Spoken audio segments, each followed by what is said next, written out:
So let me just say that it's a thrill to be here, and really appreciate the chance to engage with you. We're going to dive in on our panel in a minute, but I just wanted to first start out by asking, so we have a little bit of a sense of who is in the audience. My goal is for this to be a bit more like a conversation and not just the four of us up here talking and you listening.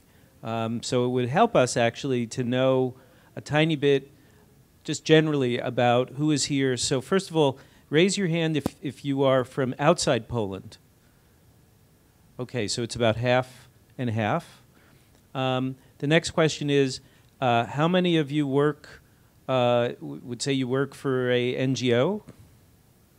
Okay, mostly NGOs. Any work directly for government agency of any kind? A few. And anybody who would just say you're independent? One or... Some of us are independent. Okay. Well, what I mean by independent is you don't have a budget. Okay. Okay, great. Well, that helps a little bit. And last question is, how many are use Twitter or Facebook? Okay, so the one thing I would just ask, this is something that we do a lot at PDF in New York, and you should take advantage of it both for this panel and for the rest of the day, is it's okay to look at Twitter. And especially if you're looking at the stream for PDF Poland. It's a good way to share your perceptions of what's going on. It's a good way to add commentary or additional information. If somebody says something and you know of a good report or a link or a blog post, tweet it. It adds to everyone else's knowledge of what's going on. If you think the speaker is stupid and you want to interrupt with a good question, you can use Twitter in that way as well. We try to pay attention to, it's like a back channel stream. I actually put it up. I don't know whether this page will continue to refresh for us, but I think it's good to use the technology of interactivity as we actually have these conversations. So we're I'm gonna sit actually. So we're here to talk about a fairly broad and new subject, which is public policy in the networked age. And we have three very interesting speakers who will each sort of open up with some remarks from their own experience, reflecting on this question. But just to set it up, we start with the assumption that we're living or we're entering a networked age. What do we mean by that? And what we mean is that thanks to the rise and spread of cheap, easy-to-use connection technologies, whether it's the internet on your PC or your mobile phone, we are all connected, or many of us, not all of us, but many of us, enough of us, are connected in lateral ways, not just from the top to the bottom and not just from the bottom to the top, but sideways and up. And the idea is that the claim is that this is shifting power away from the center and into many more hands. And that may or may not be true. It's worth debating. Each country seems to have a different experience. But there definitely seems to be a disruption underway. And so the question for us here in that networked age is how to make policy. Not just how to make a protest or maybe elect somebody new, but then how to affect policy. Can we do this? Can we think of positive ways for government to engage with the public and the public to engage with government now that we are all networked? And what are we actually experiencing in the meantime? Because it's messy, and I don't think anybody can claim that this problem has been solved yet. And along the way, we also want to ask, what should government do to adapt? Are there particular kinds of policies that have to be changed to take advantage of the potential of us all being networked? or are there things that must be saved in the face of this kind of network democracy? So those are the questions on my mind. I'm going to ask our speakers, I guess actually we could go sort of in the order in which that they're sitting, and everyone is going to have to apologize. I'm sorry, I have to apologize to each of our speakers as I mangle their names. But our first speaker is from Hungary, Orsolya Vincenz, from K-Monitor, which is a independent watchdog group. Will start us off. Thank you. So we are basically transparency NGO. We started our work like 5 years ago, and we wanted to do something against this collective, selective memory that the citizens have, or we had the impressions that they have a bit of a selective memory. So that's why we built a database on articles related to any kind of misuse of public money. What I mean is corruption, of course. So we collected all these articles because on Google you rarely can find them, and we have seen that although these issues, these stories are known, people keep on voting for those politicians and those people who are involved in corrupt cases. And we wanted to really just bring attention to this issue. So we built a database. It's a filterable one, so anyone can look for example, the members of their local government and see if there were any cases. The other point in that was that we wanted to highlight also the cases in what are happening in the county. So the capital cities stories are much known, but we wanted to highlight also the stories which are not, I mean, we're not in the mainstream media, because mainstream media is rather dealing with the cases in the capital city and the government. So we built this database, and we just later turned to more specific issues because we wanted to show people how decisions are really made, and that's why we started our core project, which is called Ahalo, and Alan Miller just said something about that in the first session. So it's basically a database in which we compiled different public databases. I don't think that you can open it now. Well, it's already launched. So we compiled the company register information on politicians, information on the winners of public procurement, just to detect the connections and draw up a network of politicians and business entrepreneurs, just to show the hidden agenda behind the decisions. And actually, there are a few stories that we actually have found thanks to this database that are not yet in the media, in the mainstream media. So we can detect really cases that, for example, someone is involved in a public procurement, and you can see if like the families of politicians are involved in cases of, or of a member of a local government has a family relative who wants like millions of procurements of that local government. So it's actually a usable database. So, and while we were digging deeper and deeper into these issues, we have learned that besides just, I mean, educating people, like telling them that they have the right to access to information, and we help them, for example, to formulate their freedom of information requests, because some people are turning to us to help in cases when they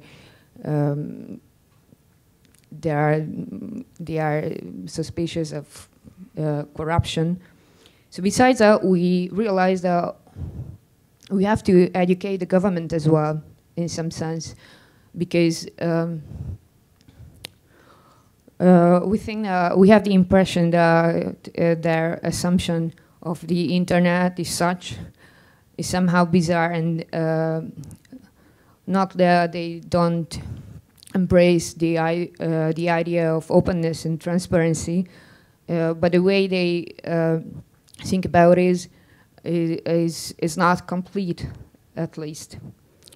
What am I thinking of? Just I want to show that with an example. So our government started a homepage called Forum for Good Governance. It was for, they selected like 30 policy issues, from transportations to media, covering basically everything. And people were free to comment there and vote on their, vote if someone's suggestion. It was an idea pool, a pool of ideas. Basically, after 2 months, after 3,000 comments, they shut down the whole page because it became sort of, it triggered a huge, massive internet trolling. So it's very important to select the ways where and how you can engage people on the internet. And it was a bad experience because they had to hire a lot of university students to moderate the comments, to moderate the ideas. Most of the ideas were like dealing with there are too many advertisements in the media and like that.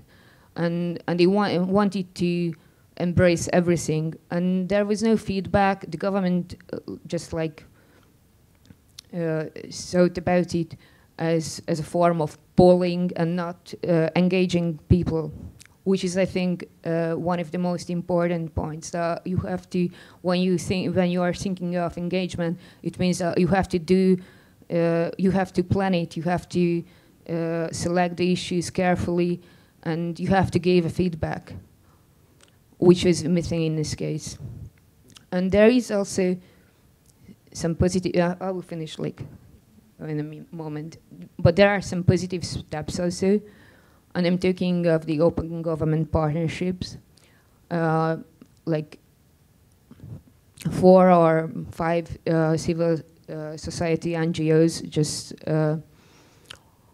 started when the government came out with the anti-corruption agenda, the draft. We suggested that Hungary should join the OGP, and they embraced their idea, and there were working groups, and there has been a lot of meetings. Okay, it is somehow strange that after every working group meeting, they release a press release that we are going to join this.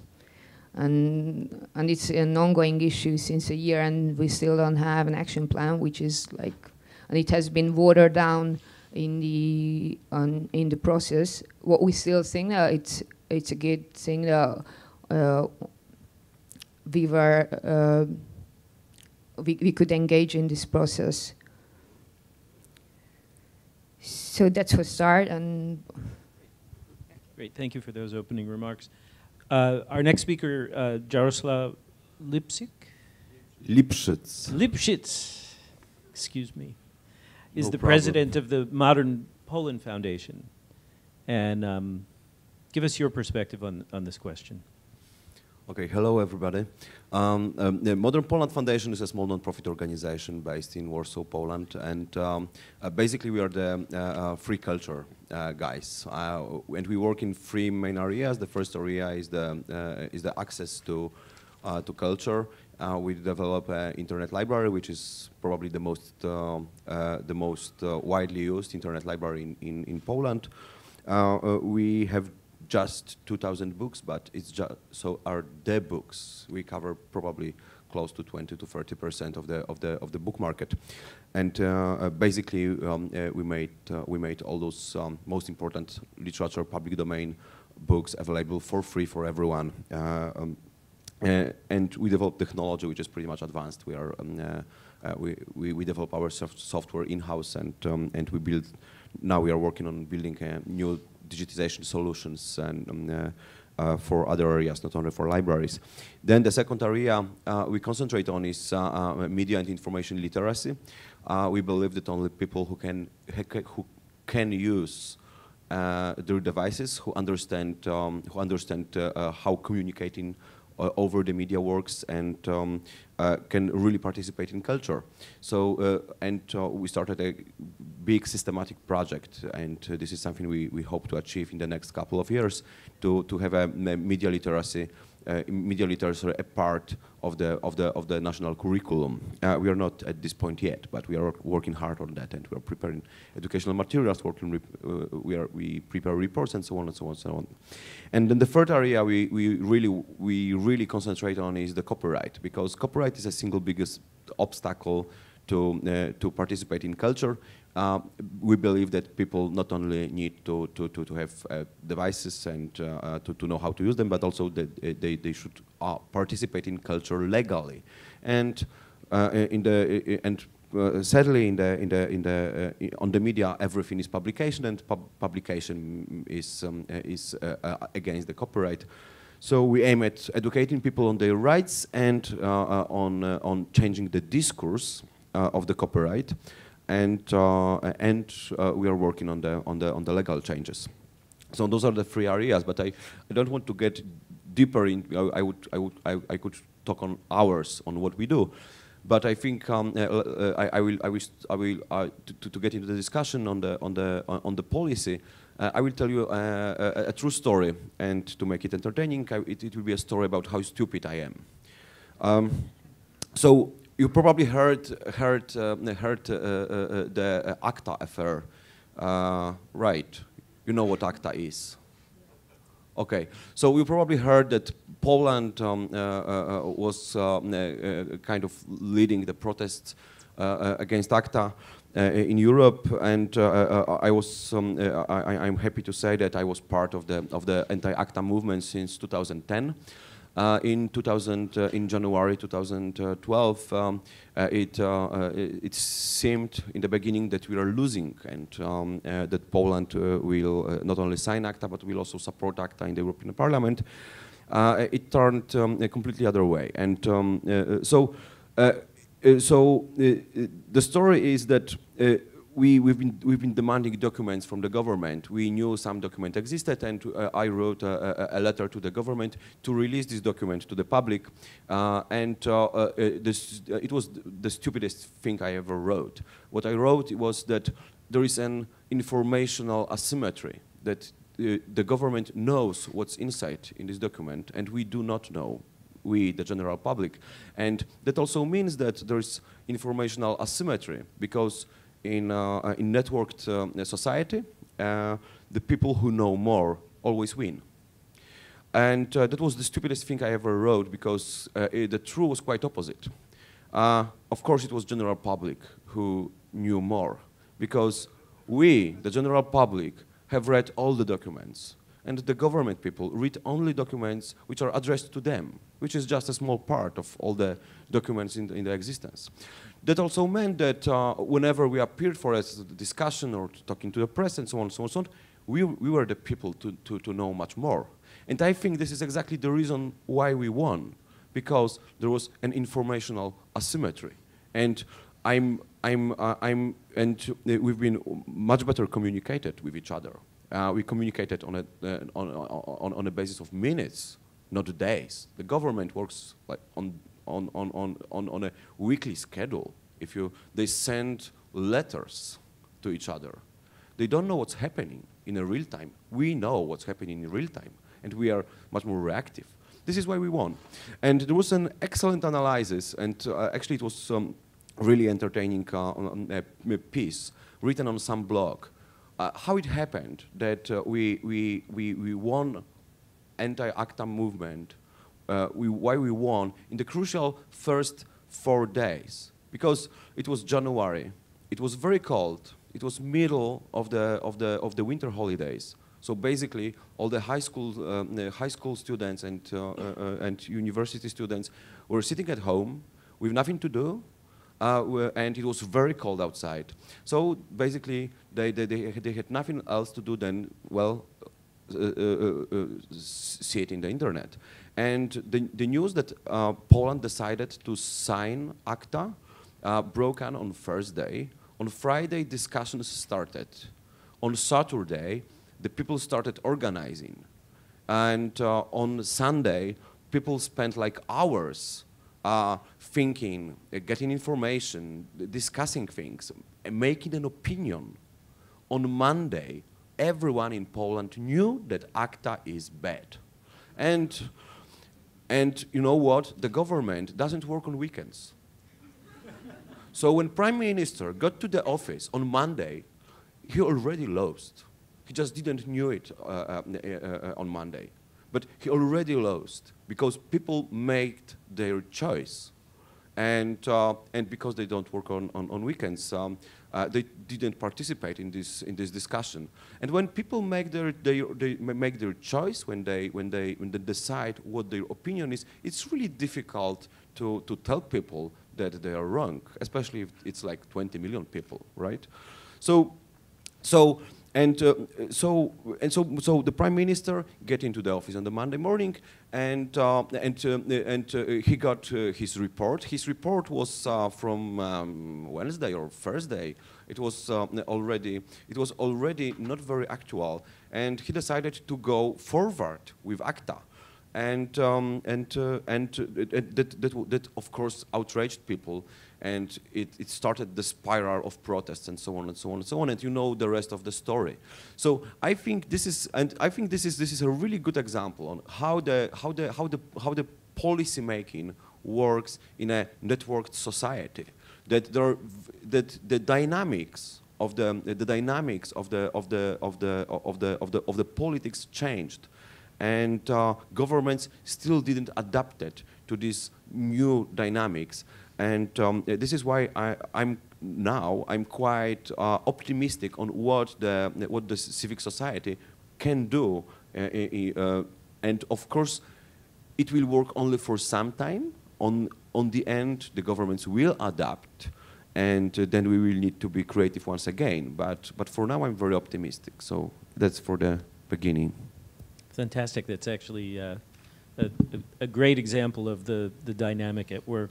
Our last speaker is Kuba Wignansky,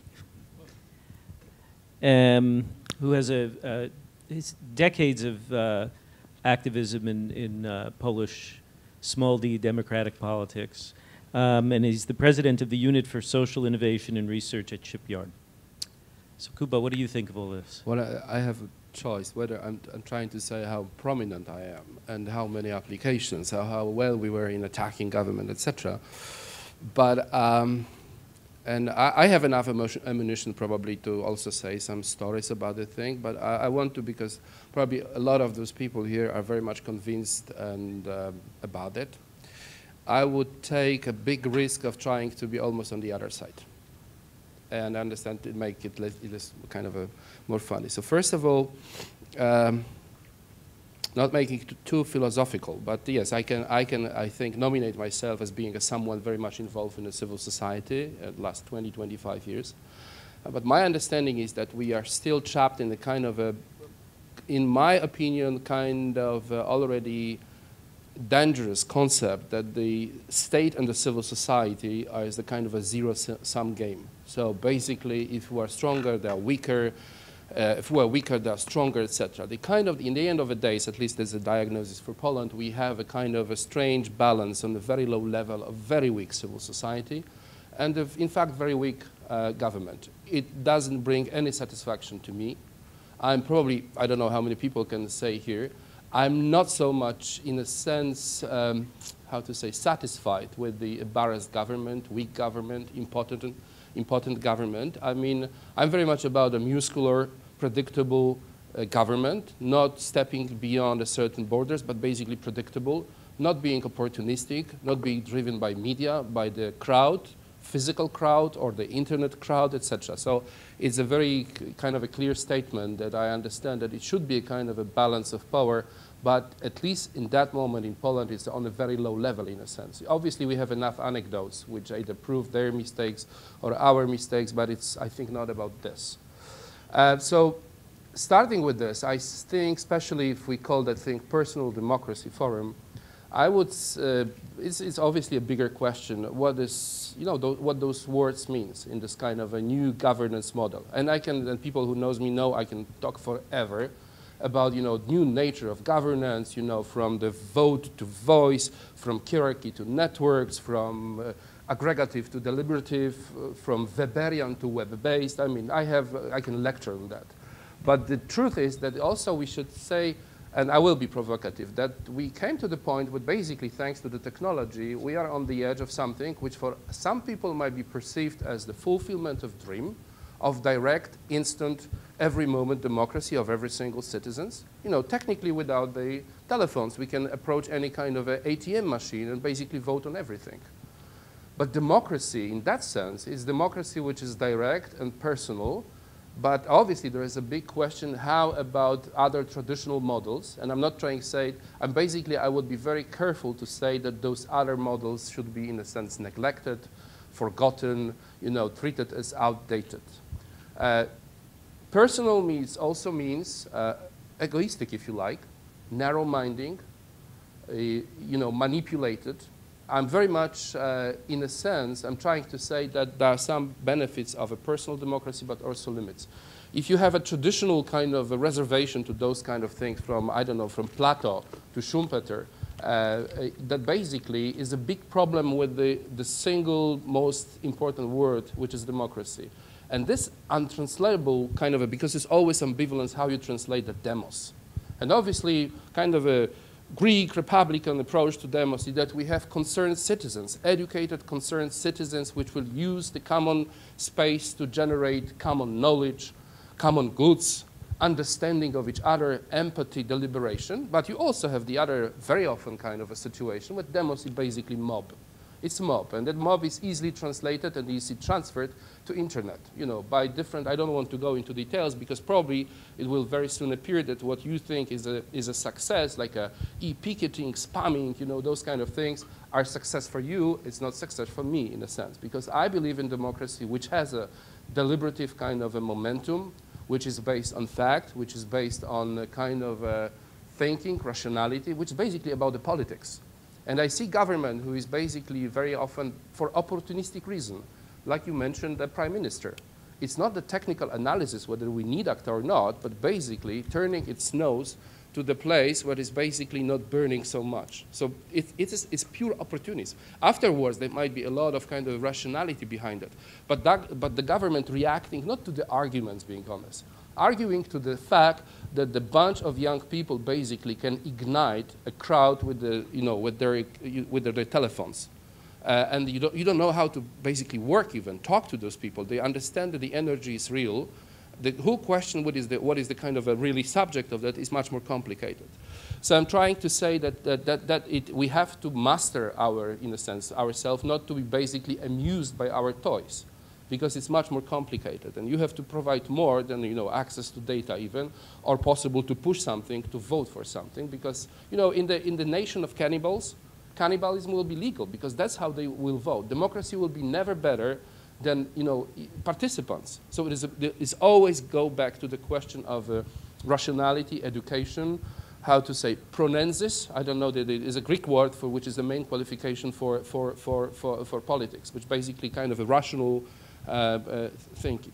It also I know tons of examples where the ICT tools provided better equipment for NGOs, but they also provide a lot of things, kind of, ambivalency, if you like. A lot of the activism, which is completely, kind of, how to say, narrow-minded. You even have this concept of a kind of a narrow casting as against to broadcasting. You have a single issue politics, you have an ad hoc politics, you don't have politics, in fact. That's a complicated thing. You have an activism which costs nothing. Myself, you mentioned that a few decades. I was probably the youngest person during the so-called historical roundtable talks in this country in 1989 as a solidarity person. I would hardly believe that solidarity will even appear in the age of Facebook. I think things would not cost, things which are not have a kind of a, how to say, certain kind of a weight. You have to do something, you have to risk something, are basically very often worthless in a sense. So I think there's also ambivalent part of being so quick and easy in a sense. You still have the problem of, which is very dangerous to democracy, also for NGOs, because that fact of being a personal democracy basically put at risk, and for good reasons, whole concept, very traditional, and for many people probably here also very kind of a cherished, classical Tocquevillian kind of intermediaries. Exactly, association, NGOs were perceived as a stronger citizens. He was conservative himself. He was saying, in America, association is the kind of a civic aristocracy after the French Revolution. And I see a lot of NGOs not being well equipped in this world as almost being abandoned, as almost being, you know, how to say, bypassed in a sense. So also for NGOs, it's a big challenge whether they can still aggregate, they can still mobilize, they can still provide opinion, or they will be eaten, in a sense, in the same pot as the kind of representative politics and intermediaries of many other parts. So this is just for beginning. I have a much more kind of a list of things which I think might be kind of provocative to you, but I think for beginning, it should provocative be enough. Enough. Great, thank you. Very interesting. So let me just take a moment before I go back to each of our panelists to make a comment, just to say one thing about the phrase personal democracy. That was your idea, yes? Actually, it was Andrew's phrase before I even got involved with the first conference in 2004. And we have gotten some criticism for the phrase.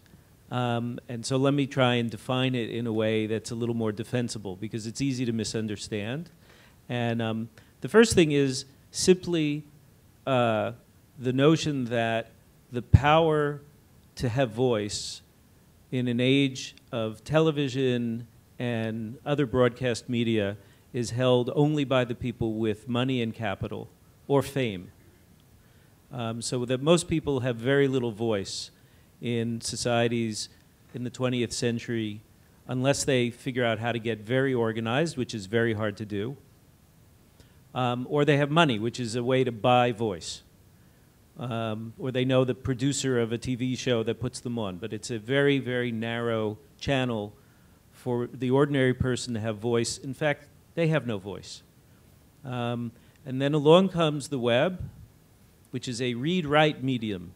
You don't just read it, but you can write to it. It is possible now for everyone to be a publisher.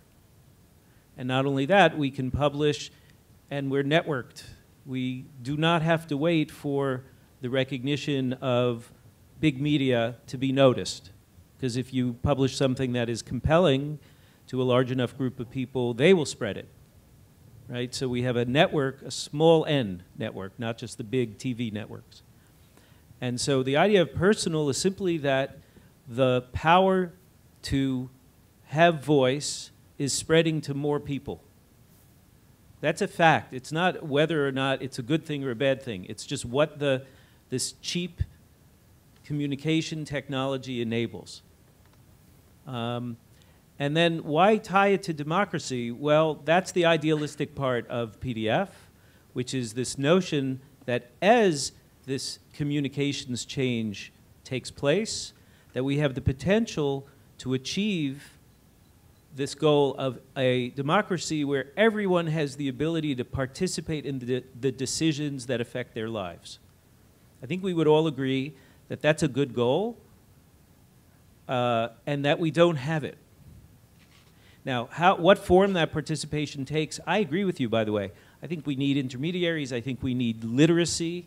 And there is the danger that without historical memory, that we will just get flash mob kind of rule. And that is certainly not what we're hoping to see happen.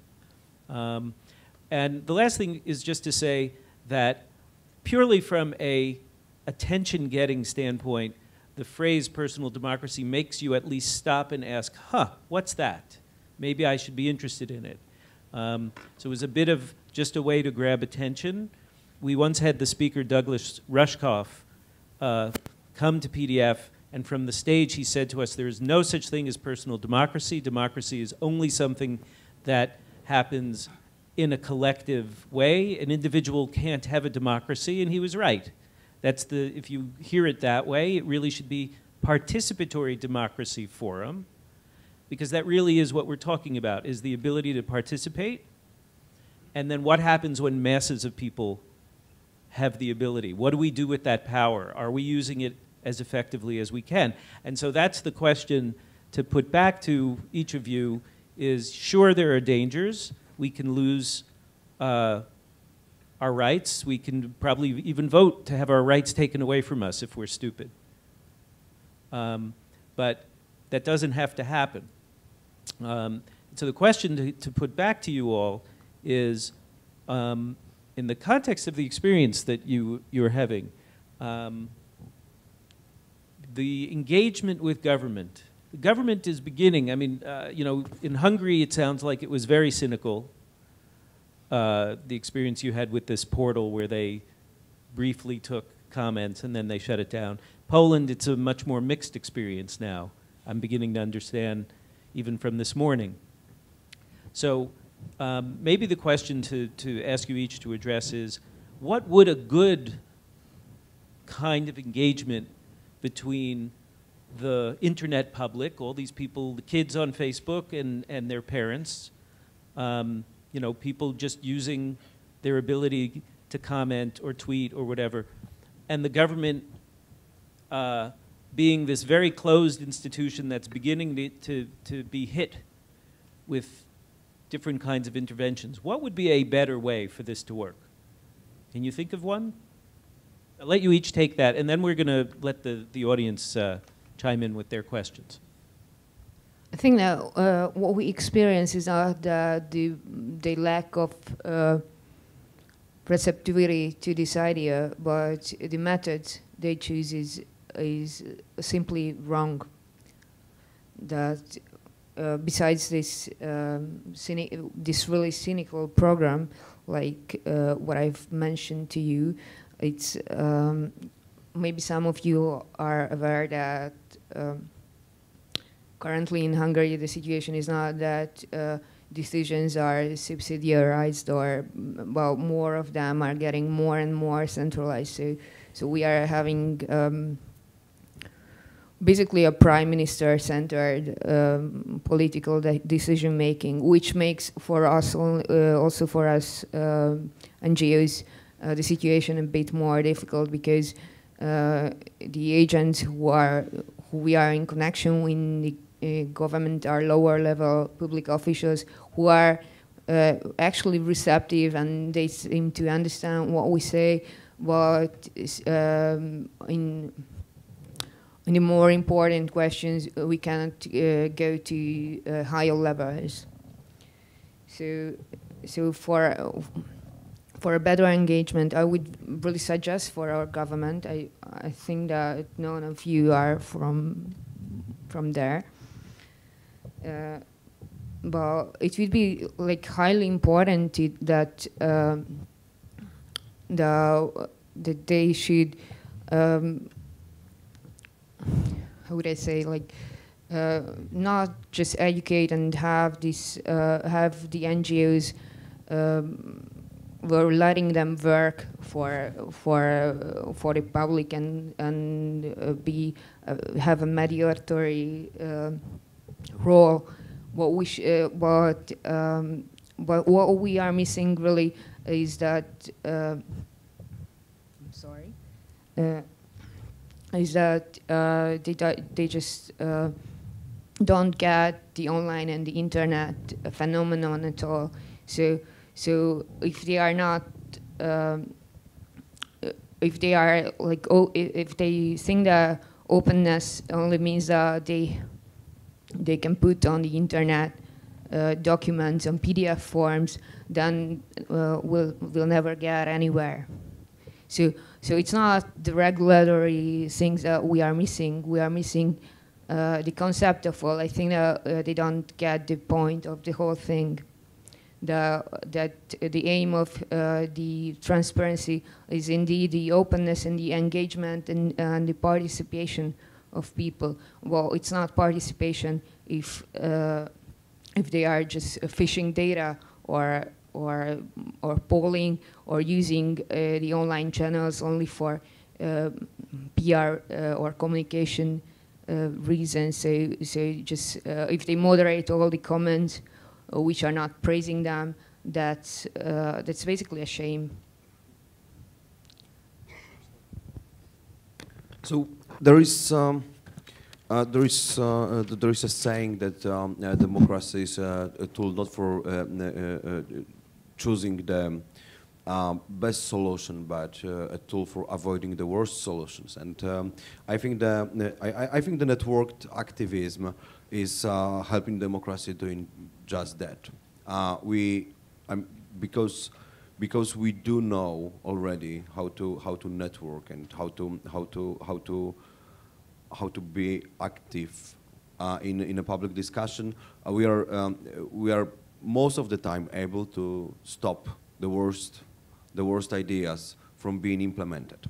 The problem we do have is that we are not very good in designing and developing good ideas and making them implemented. And it's much easier to stop the bad piece of legislation, or it's easy to stop to stop some international treaty from being ratified. But it's much harder to design a good solution which will take into account all the problems, all the stakeholders, and so on, and make it in the proper way. So I'm very sympathetic what Kuba said, because this is the problem which is not new to democracy, and it's just another phase of the very old problem. And this is why I think we are in a very dangerous moment. I mean, how we can use the networks to actually start a positive programs and work on positive agenda. And my problem is that I don't see a good solution for that. I really admire the metaphor of the starfish and the spider, and I'm proud to be part of the starfish, and I avoid as much as I can being part of the spider. But in the same time, spiders are very effective in certain things, which is designing ideas, implementing ideas, and executing ideas. And the fact that we have after so many years we still have problems the problem that starfish and spider do not really communicate. Is this metaphor clear for everyone? Mm-hmm. Oh, okay. There is a book on that. That you can Google starfish and the spider. Basically starfish is are the networked organizations without central decision-making body, and it comes from the anecdote that the starfish doesn't have a brain. So how starfish decides where it needs to swim. Basically, the one arm of the starfish starts to swim in some direction and then tries to convince other arms that it's a good idea to swim there. And the spider works, and the spider is a metaphor for a centralized organization such as army or government. And there's a central decision-making body which gives orders to the legs that they need to walk in certain direction. Okay, now this metaphor is clearer. Okay, so most of the time I think of NGOs as a sector and people as a starfish, and bodies such as government as spiders, and of course there are mixed. I mean there are hybrids as well. So so the spiders do not effectively communicate with starfish. It was much easier in the age of centralized media. There were always some important editor-in-chief of important newspaper, and Polish participants know what I'm talking about. I mean, if you're an editor-in-chief of an important newspaper, you are able to communicate with other spiders and engage in public policy. Now the newspapers are dead. Basically, they are not as influential as they were 10 or 15 years ago. Now we have networked media, and the spiders do not know how to talk with the starfish, and we are still thinking about how to make spiders understand starfish and vice versa. Great, thank you for that metaphor. I'll just add one thing from the book, which is an excellent book. It's much easier to kill a spider than it is to kill a starfish. You can just cut off the head of the spider. Find the head, you can kill it. If you cut off an arm of a starfish, it just grows back. And the arm might grow a new starfish, too. So networks are much harder to destroy than centralized organizations. Kuba. Concerning comparing the level of synapses which are in the brain of an existing brain of a starfish and the spider, I'm not sure where I'm trying to vote for myself, but I think it's a good metaphor.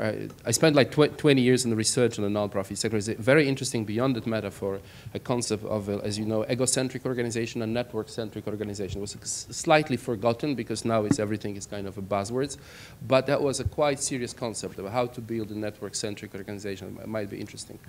I understand your question as being, trying to understand the behaviors of the government vis-a-vis, those kind of toys or tools. And I made a few points, and again, they are kind of tough, but as I said, it doesn't bring me any satisfaction to say that I witness this on an almost everyday basis, this kind of habits. The first one is, government, especially not only in Poland, they are in a very complicated position, especially with the ICT, because on their traditional concept and the kind of a self-perception is omnipotence. While I think technology brings them to the point where they understand kind of a very far-reaching impotence for many reasons. One of them is simply technology ignorance. I think it's a very few people, at least in the Polish government, local and the central, who basically can grasp all those toys and understand what is in the shop, really. There are some people in this very room. In Polish case, the whole knowledge about basically this kind of a modern thinking about technology, digital era, basically was imported more or less from the civil society sector. People were basically sitting almost on the two tables, providing government, and that's always a kind of a complicated situation, and I want to, point anyone, but they probably have a lot of problem with Hamletizing where they are. Because on the one hand, it was kind of a tough to let the government not being so ignorant. So they, with the best intention, they were providing with a lot of expertise on this. In some moments, they were on the other side of the whatever, it's a barricade or something. So the first thing is the ignorance and the necessity to rely on other people with providing this expertise. Second, technically, very often technology means buying things, equipment, application, etc. And that's for sure very often government, because it means a lot of money, is very much hijacked basically by the technology people, by basically companies, providing, I don't want to name any particular famous companies and name, but basically they are trying to say, we have solution for all your problems. Obviously the bill will have like a 6, 9 zeros, but we know how to make it. So very often, like it was with the BEEP, how to translate the BEEP. Bulletin of Public Information. I was involved in drafting it many, many years ago, and it was obvious from the very beginning, a technology possible, that it should be central repository. We have, for those of you who don't know, 2,500 local communities which they have this kind of obligation. No, they decided to have it hosted on every single server in every single local community, so it's created a huge market for different kind of acquisition, trying to say, we're going to put you a kind of a server configuration which provide you with the kind of a legal kind of a obligatory, system. So I think very often they are hijacked. They buy things much, in a sense, much more expensive than they can. I mean, a lot of, I have in mind at least few projects which we run. Basically, our concept was to build application with our own money or private money. We almost, by definition, don't take government money, and to give it to government. We exactly copied, this was mentioned today during the main session, so-called Mam zdanie, which is basically something called I do have an opinion. We built that system. It was slightly inspired by the My Society concept with the number 10 petition. We say, okay, you can take it. Jarek Lipschitz, he basically nailed me for a few days to say, okay, it has to be open source solution. That was we were going back and forth, and he was hoping that because that was our colleagues from basically how to say personal, basically people with the cyber activism, if you like. They say, even we are very close friends. They say government should not use any external machines. They don't have a problem with Twitter, or they have a problem, but they don't know how to say they shouldn't use a Twitter or Facebook. But they have a problem with of being, small private organization. But anyway, we put that thing, we put it on the GitHub, and I think I win. I don't know whether like 2-3 beers from Jarek, because there was an assumption that many people will jump on them, to basically grow that code to build something, and the government itself take this code to its own machines. Never happened. Never happened. I don't know why. There are many other projects. We run a huge, it's not to basically bragging ourselves, but we have a huge repository of public data, statistical data for every single community, and it's available for free. And we want the government to use it for free. It's complicated because they have money, they have European money, they want to have toys for themselves. For them, a concept that they, for example, pay a small fee for using that, so we don't use commercial, etc., is undoable because they want to spend much more money and have it only for themselves. So those kind of a purchasing habits, if you like, are very thing. Another, sometimes they have a reserve because of they believe kind of a good intentions, especially about data. We run several portals dealing with data, and they say, you know what? And there are 2 reasons of not revealing data. One, it's basically they're ashamed of the quality of data. Jumping from the analog world, where it's you can always correct something, etc. In the digital, it's much more complicated. So basically, opening up government databases means that every single citizen they think what kind of what is the kind of integrity of data from the technical point of view. Very often, very weak, and it will be seen immediately. And the last not least, they have a protectionist approach, and they say people will harm themselves with data. To give you an example, one very big and a beautiful city in Poland, we say, okay, we would like to, in a sense, reveal data about the criminality level, if you like, in the individual small district of the city. And the people from the city hall, they say, it will affect a basically housing market. And we say, so what? And they say, okay, that might ruin many. So basically, they say this data will basically destabilize some kind of a situation. So, but it is very often they say people with data are stupid. They don't believe this, that Iceland is basically this kind of a crowdsourced idea. Iceland is writing constitution. Australians is making Project Australia 2020. Brits have the Red Challenge.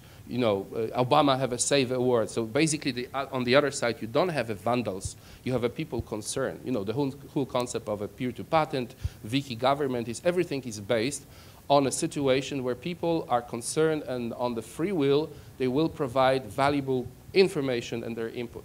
In Poland, they still believe, and they have a good reasons for that what they represent right now, internet, is something which, to make a kind of a nice end of a democracy, is create a vetocracy.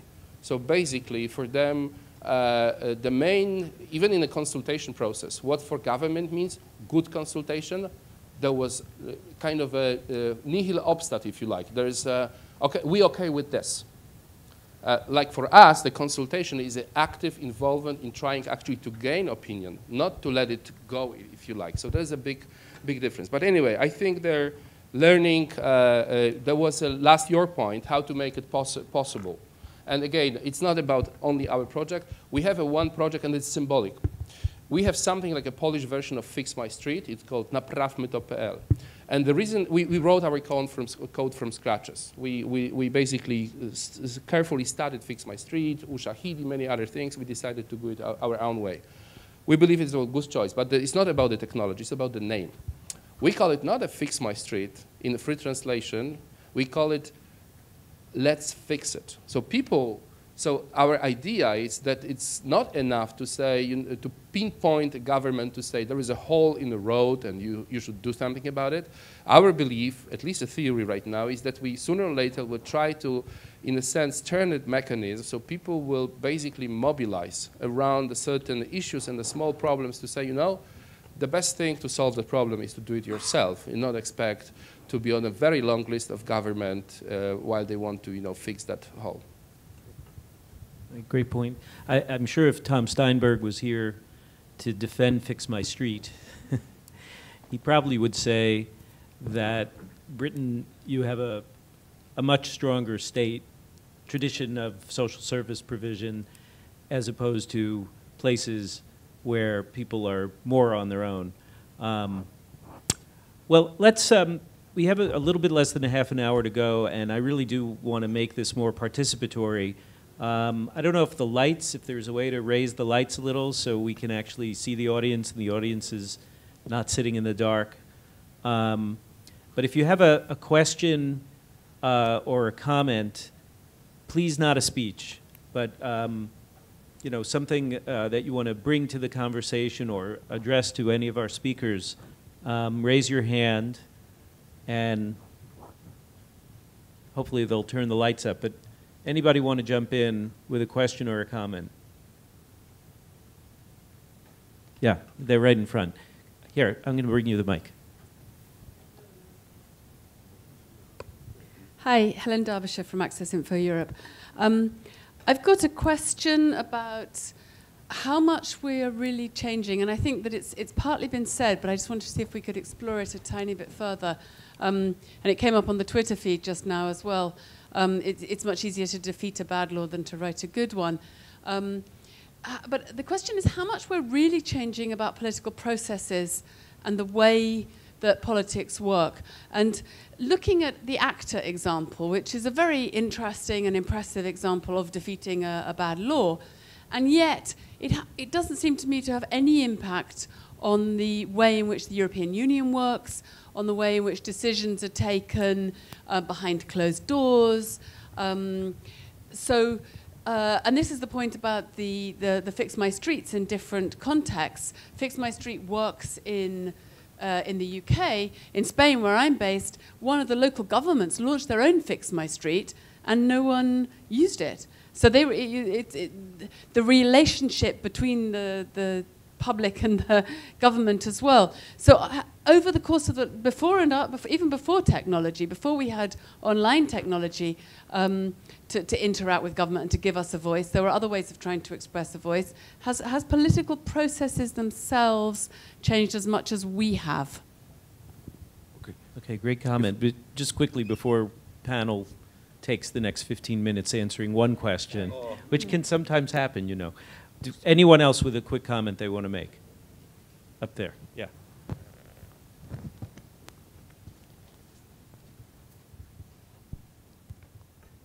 Hi, I'm Katka Kněpová from Kohovolit EU, which is Czech NGO. I really want to thank you for the comment about the real democratizing of politics through technology, because I think that can be quite undemocratic to try to change something only through technology, because there are a lot of people who really can't make it or understand it. So I just want to say it was really good comment. Okay, comments on either of our questions from the audience. So, I think it's not entirely true what you said. The ACTA was the first time when European Parliament used the powers granted by the Lisbon Treaty and went against the European Commission. I think it's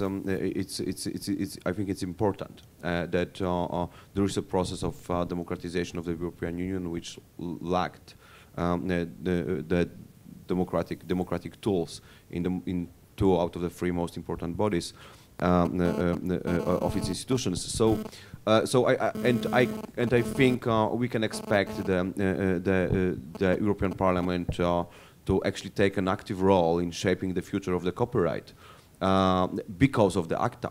I mean, there are certain political groups and there are certain politicians which took it very seriously. They learned a lot from that, and they really understood how copyright interferes basically with every single communication act on the web, and how copyright undermines the basic assumption of the freedom of communication and freedom of speech and so on and so on and so on. So usually I'm very pessimistic in this regard. I'm kind of optimistic, and of course this is a very complex problem, both from legal and political and economical point of view. So. But I also think that this is important to think about it just as the beginning of the process, and I think the ACTA was something really important in Poland. I mean, it was the biggest street manifestations since 1989. And I can see how this moved at least two branches of the government, which is Ministry of Digitization and Ministry of Culture, and how it started a lot of projects in NGO sector, and how it started a discussion, a public discussion on that. I mean, for the last 10 years, what we had in Poland on in the topic of the copyright was a discourse of the industry, basically. I mean, downloading is stealing. I mean, and you know that. I mean, it's been played in your cinemas as well. It's the same. It's the same anti-piracy ad being distributed all over the world by Americans. And now we have much more nuanced discussion, and even the industry campaign, which is called legal culture, is much more subtle than that. And I mean, I oppose the idea that of legal culture, because it also it introduces this kind of thinking that culture may be illegal, which is ridiculous for me. There is no culture is illegal. But the discussion moved forward. The discourse is much more nuanced, and I can really feel the change. So I'm being much more optimistic than that. Just one comment. So I feel that it's maybe not how we deter the government from making the bad laws, because in Hungary I actually try to remember that. The 2 of these cases in the last 2 years were there when there were massive protests on the streets. So it's absolutely not okay. They were organized through Facebook, but it's not what we generally mean by personal democracy. But what I think the most important is that government now has better tools to provide us information. So, and it's on getting this information, is the first step to have informed decisions and to be like educated and shift from this mob thing. That's if we have the information not just not just a communication of the government, then it will be easier to just get to have better decisions. You're mentioning about 15 minutes of answer. That was about me probably, but I want But there was, I think, we only have excellent about remarks. 7. A question. I think first it's this whole question whether it's really changing anything, because I think it's one of the biggest paradoxes, and it's kind of historical, almost anthropological, because it's count not on even the years or centuries but millenniums. That in terms of technology, we are advancing so much that you will be never able to explain anyone who lives like 500 years ago what we're even talking about. In terms of a democracy, in terms of a kind of a decision, political behavior, basically our progress is complete. I mean, it's so much limited. And there's a question whether those two things, and we need the inventions, because technology creates completely new. There's a fabulous new book on Andrew Marr, The History of Modern World, with this kind of a basically idea that in a certain, that we stuck in a sense of development of that part of our collective intelligence. But going back to, first of all, thank you for the nice word from lady from Czech Republic, Kogovolite, yes. I have a small part of association with I'm associating in a small part myself with the Article 61. And we were, you always were for us presented as the kind of someone to follow, that you are so efficient, that you are so good, etc., etc. So it's all compliments go back to you. But on the other hand, I think we play the same game in terms of the representative democracy, that before we dismiss representative democracy, we should do as much as possible to make it more kind of reliable, educated, etc. So we have, as I understand, the same concept that ask what they think before you vote for them, not just, scrutiny of how they vote afterwards, because they become machinery. And basically, scrutiny makes them even more machinery, being honest with you. So anyway, I think it's in terms of how it's changing, it's changing. Technically, to whether it's I think technology provides some new, as a kind of a tools looking for problems in a sense. For example, things which were not foreseeable, like a doable before. I don't know, the e-petition system in Latvia, as far as I know, or so that technically you can, it will be prohibitive, to organize something. Right now, if you're smart enough, you can do a lot of things with the technology, saying, okay, you give the ultimate power, actually, or at least almost ultimate power, to individuals through the technology, which otherwise will be very, very complicated. Or other kind of a democratic tools, I don't know, civic panel, deliberative polls, etc. They almost all of them, they exist in a kind of a cheaper online version, if you like, and you don't at least have this kind of excuse, we cannot do it because it's too expensive. So I think, in fact, it's changing a lot. Obviously, the last point is what you mean a political decision, because politically, you have a three situation where you need that voice.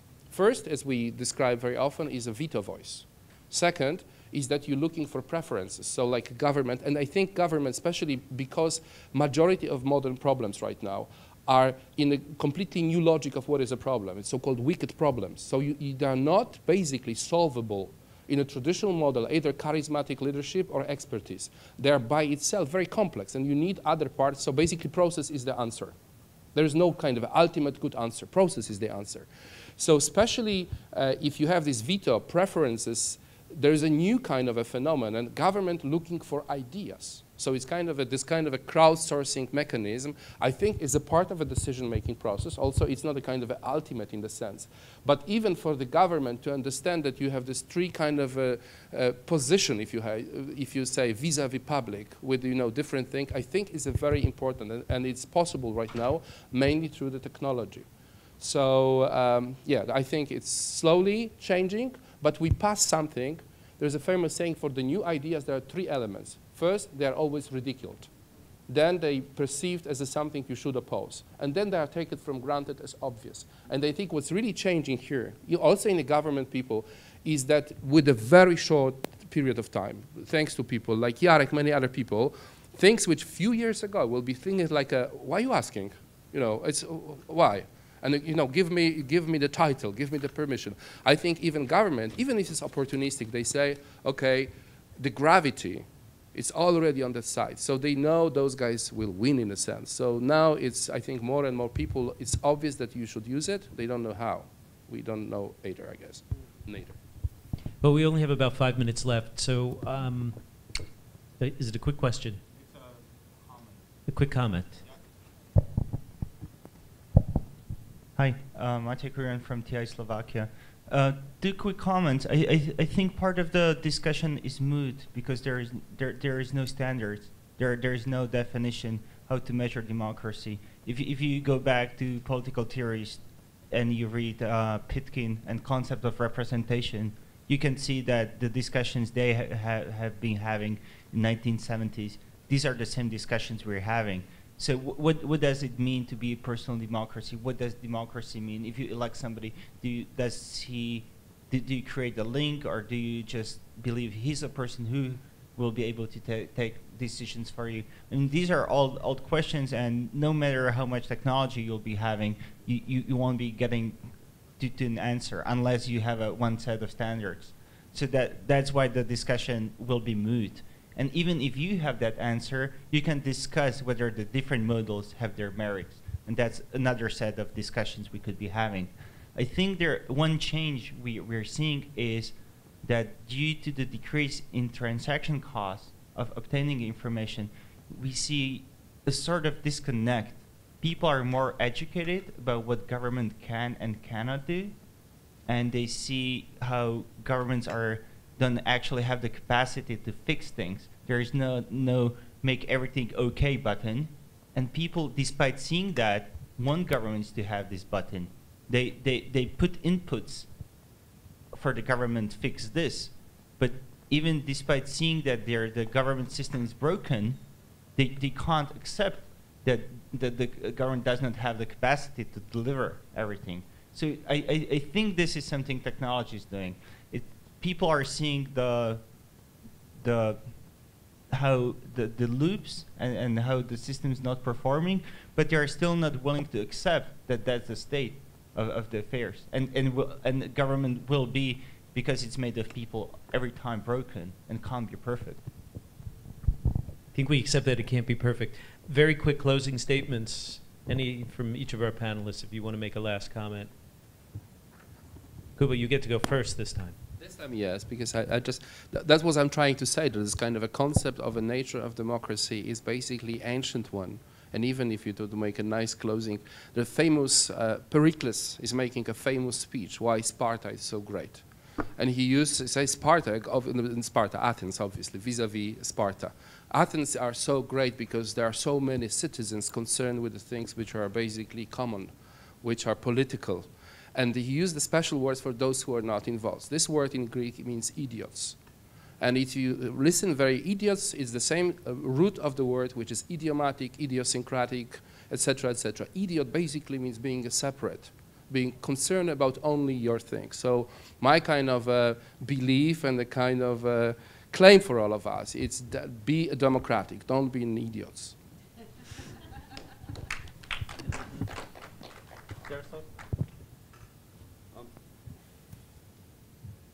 I don't know I have anything important to say in one sentence as a closing remark. I mean, maybe other than just with the, I mean, I was very enthusiastic about networks 15 years ago. And the more I live with networks and on the networks, the more I become how to say that in English, ludita. Ludit. I become a ludit, and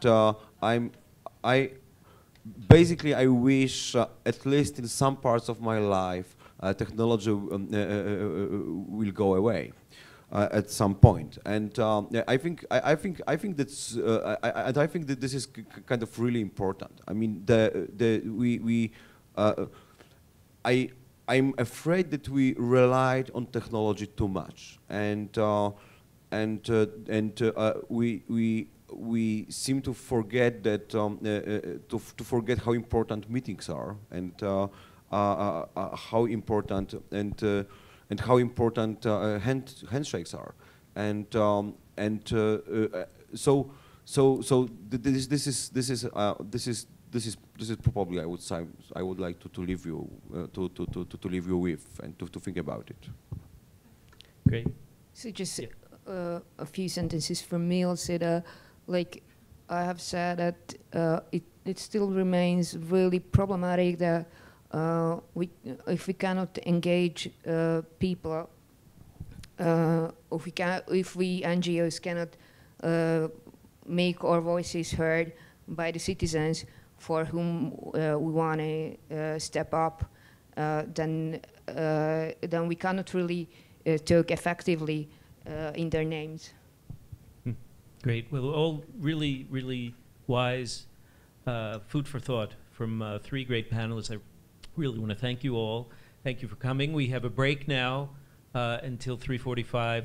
I'm going to make one last, just using my moderator's prerogative, just to say this is maybe year 10 or year 15 since the internet became something beyond just for very specialized users. It's 500 years since the invention of the printing press. We're in the beginning of a very, very big change. And so it's difficult to say if the conditions we're experiencing now, and I think we put our fingers on a lot of issues of concern, are definitely conditions that are going to continue to be, or we will learn how to adapt, how to make better use of these new tools. Hopefully we will. That's certainly our purpose. So thank you for participating in this little piece of that much bigger conversation. We'll see you out in the hall, or we'll see you online. Thank you.